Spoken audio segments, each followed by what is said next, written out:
Олай болса, бірінші топ қырқынан шығару дәстүрін көрсетеді. Қабыл алыңыздар. Тынышталайық кішкене. Ал енді біздің ежелгі ата бабаларымыз үйіне келген келінін төріне отырғызып өте қатты күткен, одан жаңағы құрсақ тойын жасап, екіқабат болған кезде шашып-шашқызып, 9 ай бойы күтіп, келін аман есен босанғаннан кейін бұған өте көп көңіл бөлген. Қызымызда әкемінің қызымыздың аты емес өзі.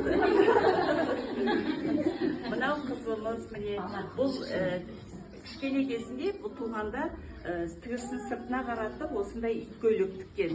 Ит көйлекті қалай болса солай сондай бір орауға ыңғайлы қылып тіккен.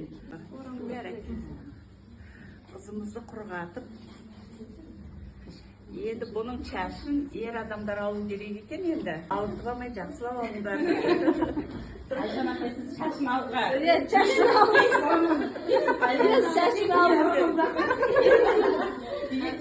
Шашын Ырымын қолымыз тегіз біріңіз жасайды ғой, шашын алғандай. Шашын алып, шашын бірінші қарын шашын алып. Ырым еттеріңіз. Рахмет.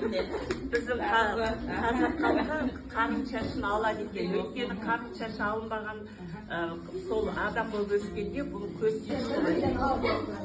Сол адам болып өскенде бұл көз тиіс болады.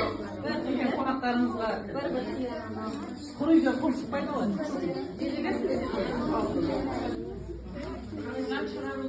Ой,